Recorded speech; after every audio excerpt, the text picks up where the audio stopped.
Hi, ma'am. Family week నడుస్తుంది కదా big boss లో ఎలా అనిపిస్తుంది? It's a beautiful week, ma'am.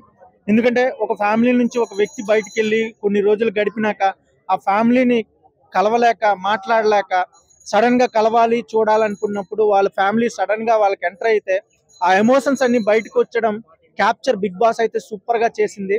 అది చాలా సక్సెస్ అయిందని నేను ఫీల్ అవుతున్నాను, మ్యామ్. సుమన్ శెట్టి ఫ్యామిలీ వచ్చినప్పుడు వాళ్ళ వైఫ్ ఒక్కరినే పంపించారు, Yes. మిగతా వాళ్ళ ఫ్యామిలీస్ వచ్చినప్పుడు పిల్లల్ని కూడా పంపించారు. Yeah. సుమన్ పంపలేదు కదా తినకి. Yes. సో అది ఎలా అనిపిస్తుంది? తను ఊరికే ఎమోషన్ అవుతున్నాడు వాళ్ళ పిల్లలు. ఎస్, బిగ్ బాస్ ఎయిమ్ ఏంటంటే ఆ కంటెస్టెంట్ కి ఏది కావాలో అది దూరం చేయాలనేది కాన్సెప్ట్.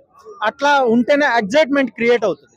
సో ఆ ఎగ్జైట్మెంట్ క్రియేట్ చేయడానికే సుమన్ శెట్టి గారి ఫ్యామిలీలో పిల్లల్ని చూపించలేదని నా feeling, ma'am. First thing, Bigg Boss main aim ఏంటంటే to break the bond, friendship bond and make the enemies bond.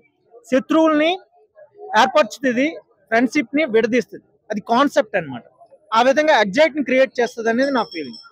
Pawan Kalyan and Emmanuel Sanjana కోసం కొంచెం టైం ఇచ్చారు కదా. యా, సో అది ఎలా అనిపిస్తుంది? It's great thing, ma'am.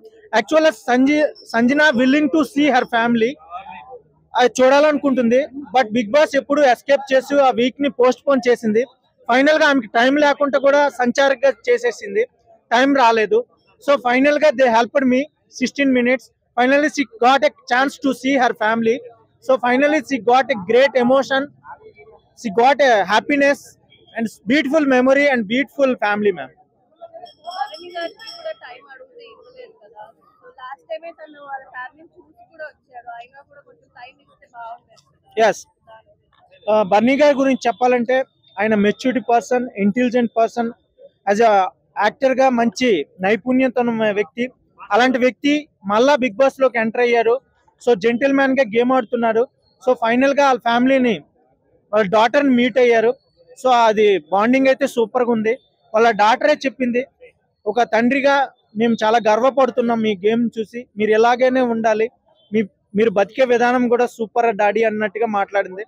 అది ఒక beautiful memory, ma'am. That's it. Divya వాళ్ళ మమ్మీ వచ్చి చాలా అడగారు. దివ్య మమ్మీ వచ్చింది, చాలా ఎంటర్టైన్మెంట్ చేసింది. కాకపోతే దివ్య డేంజరస్ జోన్ లోకి వెళ్ళిపోయింది. Already she went in to dangerous zone. ఎంత కామెడీ చేసినా ఆమె బిహేవియర్ అయితే బయట పడిపోయింది ఫైనల్ గా. సో ఆమెనైతే ఎవరు సేవ్ చేయలేరని నేను చెప్తున్నాను. Yes, of course. ఇమాన్యుయల్ వాళ్ళ పేరెంట్స్ వస్తారేమో. ఇమాన్యుయల్ పేరెంట్స్ అయితే ఇంతవరకు రాలేదు. But Emmanuel exciting to see her his girlfriend. వచ్చినప్పుడు ఇమాన్యుయల్ వాళ్ళ మమ్మీ గురించి కంప్లైంట్ చేస్తున్నాడు కదా. సో ఫన్నీ ఫన్నీ అది ఎలా? Beautiful, ma'am. యాక్చువల్లీ సంజన గారు అండ్ ఎమాన్యుయల్ గారు, they are having strong bond and good relation in Bigg Boss 9. So final గా they will be happy. So అది ఇంకా మంచి రిలేషన్ ఫామ్ అవుతుందని నేను అనుకుంటున్నాను. రీతు వాళ్ళ మమ్మీ కూడా వస్తుంది కదా. సో వచ్చాక బయట ఏం నడుస్తుందో దాని గురించి ఏమైనా అంటారా? యా, అందరూ వస్తున్నారు, ఇంట్స్ అయితే ఇస్తున్నారు ఎవరి ఫ్యామిలీకి వాళ్ళు. Every family wants to their own win finally. So it's beautiful memories, ma'am, every one. Final sir eliminate ఎవరు అవుతారండి? దివ్య 100% by 11th week. విన్నర్ ఎవరండి? Winner Tanuja or Emmanuel, these two guys. Thank you. Thank you.